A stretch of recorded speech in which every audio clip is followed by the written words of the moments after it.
Messieurs, chers amis, ce matin, nous sommes rassemblés pour marquer notre attachement à ce moment essentiel de notre vie nationale. Se remémorer le 14 juillet 1789, c'est à la fois la prise de la Bastille par le peuple de Paris.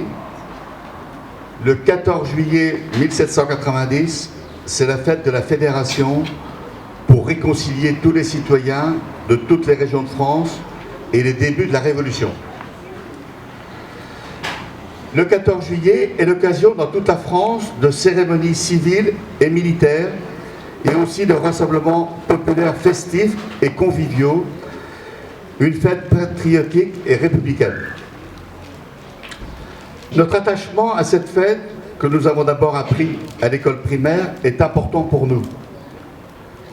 En effet, il faut y mettre tous les mouvements de colère, de violence, de sang, de ruine et de douleur engendrés, et c'est le départ d'une France nouvelle de concorde et de fraternité. C'est de cette aspiration à la liberté qu'est née la France moderne.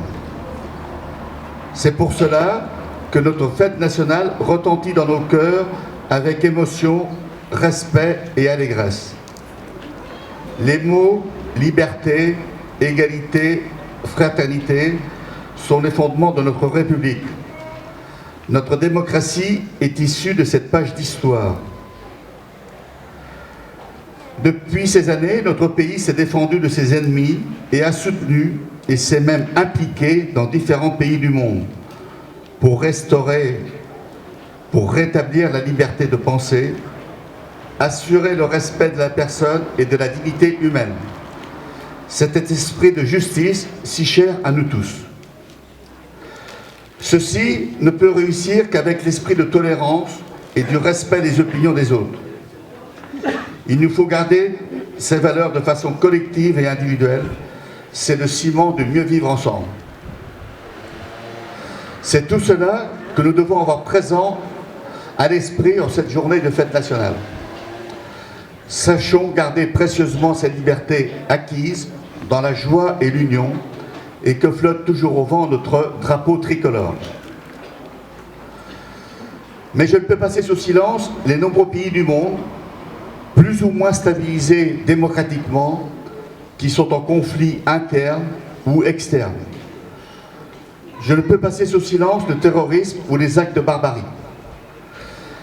L'actualité aussi, la capacité pour certains pays à faire face à leur endettement, mettant à mal les conditions de vie de leurs habitants, mais aussi avoir et permettre un idéal de vie suppose que ces sujets soient bien traités. Nous le voyons ces jours-ci, y compris certains pays d'Europe ont du mal à régler ces problèmes. Pourtant, nous avons besoin de retrouver de la croissance, créant de la valeur ajoutée et des emplois. Aller à l'essentiel est la priorité. Toutes ces valeurs sont compatibles à l'intérieur de l'Europe qui se construit, cette Europe de la paix, voulue pour être une Europe qui pèse plus fortement dans le monde. Effectivement, avec notre éthique, avec le respect de la personne humaine, de cette liberté qui coule dans nos veines, notre modération du libéralisme non maîtrisé est nécessaire pour donner une tonalité de sagesse à un certain nombre de pays dans le monde. Dans une économie de plus en plus mondialisée, avec de nombreuses évolutions technologiques, avec des aspects de médiatisation et de communication de plus en plus rapides et importants, faisons en sorte de garder toutes ces valeurs, car en définitive, le fonctionnement économique et les moyens techniques doivent toujours être au service de l'homme. Malgré tout, pour pouvoir équilibrer sa vie avec ses valeurs, il est nécessaire d'avoir du travail, de gagner sa vie. Mettons à profit l'évolution de la population mondiale lorsqu'on est né de 2,5 milliards d'habitants à près de 10 milliards en 2040 ou 2050. Notre pays doit répondre présent sur tous ces marchés nouveaux et être très offensif. En allant bien sûr de tout ce qui touche à l'alimentation, aux équipements, aux infrastructures et autres besoins, tout peut se faire dans le cadre d'un développement durable et non s'y opposer, et ainsi créer de la richesse et de l'emploi. La créativité est de plus en plus nécessaire. L'esprit entrepreneurial doit être encouragé et accompagné.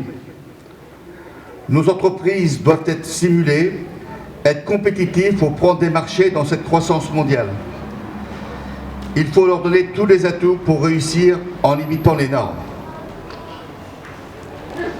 Le travail, la création de richesse, c'est le seul garant pour nous permettre de garder notre qualité de vie.